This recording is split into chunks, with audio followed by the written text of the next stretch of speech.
নমস্কার বন্ধুরা, মায়ের রাসোই ঘরে আপনাদেরকে অনেক অনেক আন্তরিক অভিনন্দন। বড়দিনের অনেক অনেক শুভেচ্ছা। জানি আপনারা কিছু বলার আগেই আমি বলে দিচ্ছি, আজকে বড়দিন, কেক বানানোর দিন, কেক খাওয়ার দিন। কিন্তু কি করব বলুন তো, আমার বাড়িতে সবাই 60 ঊর্ধ্ব এবং প্রত্যেকেই না কেকের অত ভক্ত নয়।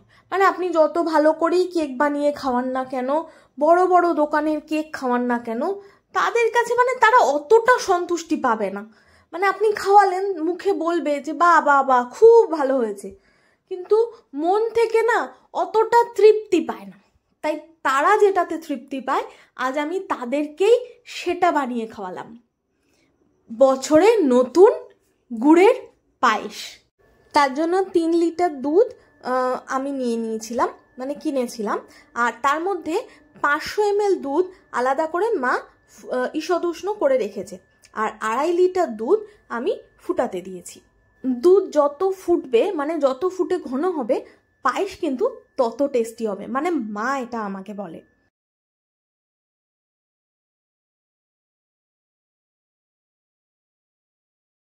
আর এখানে 150 গ্রামের থেকে একটু কম, মানে ধরুন 130 বা 140 গ্রাম মতো গোবিন্দভোগ, সুগন্ধি গোবিন্দভোগ চাল একটু ভালো করে ধুয়ে ঘি মাখিয়ে রেখে দিয়েছিলাম। এবার দুধটা ভালো করে জাল দেওয়ার পালা, খুব ঘন করে। ঠিক আছে, যখন দুধটা আমার ধরুন 2.5 লিটার দুধ, সেটা যখন প্রায় 2 লিটার বা তার থেকে একটু কম পর্যায়ে আসবে, তখন আমি ওর মধ্যে দিয়ে দিয়েছিলাম এই গোবিন্দভোগ চালটা। আর তারপরে বিশেষ কিছু কাজ নেই, কনস্ট্যান্ট দুধটা চালটা নাড়ানোর পালা। যতক্ষণ না চালটা সেদ্ধ হচ্ছে ততক্ষণ তো মিষ্টি দেওয়া যাবে না। আর একটা জায়গায় আমি একটু কাজু আর কিশমিশ আগে থেকে ভেজাতে দিয়ে রেখেছিলাম। এই যে এটার মধ্যে মা এই নতুন টিপসটা আমাকে শিখিয়েছে, এর আগে কিন্তু মা আমাকে শেখায়নি, এটা নতুন। ঠিক আছে, এটা হচ্ছে দুধের মধ্যে 1 চামচ মানে 1 টেবিল স্পুন একটু ময়দা ভালো করে গুলিয়ে নিয়েছে, একটু লাম্পস যাতে না থাকে। তার মধ্যে গুড়টা দিয়ে দিয়েছিল, পাটালি গুড়। ঠিক আছে, এটা নতুন গুড়, যাতে যখন এই গুড়টা মেন যে 2.5 লিটার দুধটা জাল দিচ্ছিলাম তার মধ্যে যখন দেবো, যাতে দুধটা কেটে না যায়, সেই জন্য। এই ট্রিক্সটা কিন্তু আমি জানতাম না, এই প্রথম মার কাছ থেকে জানলাম। আগে কিন্তু আমি পায়েস একদমই বানাতে পারতাম না, জানেন তো। ইভেন আমি পায়েস খেতেও খুব একটা ভালোবাসতাম না, জানি না কেন।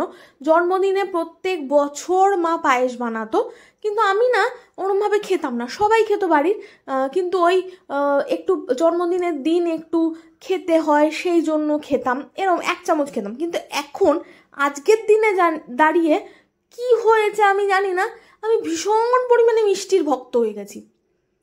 এই পায়েস খাচ্ছি, মিষ্টি খাচ্ছি।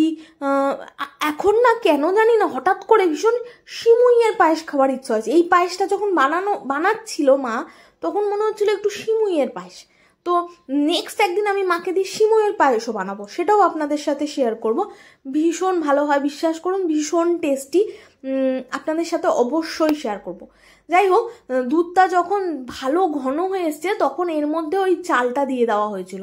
চালটা যতক্ষণ না সেদ্ধ হবে ততক্ষণ এই কন্টিনিউয়াসলি ওই দুধটা নাড়িয়ে যাওয়ার পালা, কারণ যাতে নিচে চালটা লেগে না যায়, লাম্পস না হয়ে যায়, সেই পর্যন্ত। চালটা যখন ভালো মতো সেদ্ধ হয়ে যাবে, তখন ওই গুড়ের যে দুধটা, গুড় মেশানো দুধটা, সেটা এর মধ্যে দিয়ে দেওয়া হবে। আর বিশেষ কোনো কাজ নেই, এইটুকুই কাজ। আর যে ভেজানো কাজু কিশমিশটা ছিল, সেটা এর মধ্যে দিয়ে দেওয়া হবে। বাড়িতে কিন্তু এইভাবে, আমি জানি আপনারা তো বাড়িতে সবাই নতুন গুড়ের পায়েস খান, বিশেষ করে আমরা বাঙালিরা তো এটা খেয়েই থাকি। পৌষ মাস পড়ে গেছে, এই সময় তো এগুলো হবেই সবার বাড়িতে। তবে কেন জানি না, জানেন তো, আমরা প্রত্যেকেই মনে করি আমাদের মারা বেস্ট, নিজের মারা বেস্ট। এটা কিন্তু আমরা সবাই মনে করি, আমিও সেটাই মনে করি। তাই আমার মা বেস্ট রেসিপিগুলো কিন্তু আমি আপনাদের সাথে শেয়ার করি, আজকেও সেটাই করলাম। একবার এইভাবে বানিয়ে দেখতে পারেন, আর আপনারা যেভাবে বানান সেটাও কিন্তু আমার সাথে শেয়ার করতে পারেন। আর একটা ট্রিক্স যেটা হলো, আমরা কিন্তু পায়েসে একটু গুঁড়ো দুধ ইউজ করি, তাতে পায়েসটা একটু ক্রিমি টেক্সচার আসে, সেটাও কিন্তু ভীষণ টেস্টি লাগে। বাড়িতে কিন্তু একবার ট্রাই করে দেখবেন। যারা করেন তারা তো জানেনই অবশ্যই, আর যারা করেন না তারা কিন্তু একবার ট্রাই করে দেখতে পারেন, ভীষণ ভালো লাগে। আর আমার কিন্তু এটা ভীষণ পছন্দের পায়েস, একটু ঠান্ডা। জানি না আপনারা হয়তো গরম পছন্দ করেন, মানে আমার বাবা কিন্তু একটু গরম পায়েস পছন্দ করে, কিন্তু আমি কিন্তু একটু ফ্রিজে রাখা ঠান্ডা পায়েস বেশি পছন্দ করি। আপনারা কি পছন্দ করেন বলুন তো, অবশ্যই জানাবেন কিন্তু।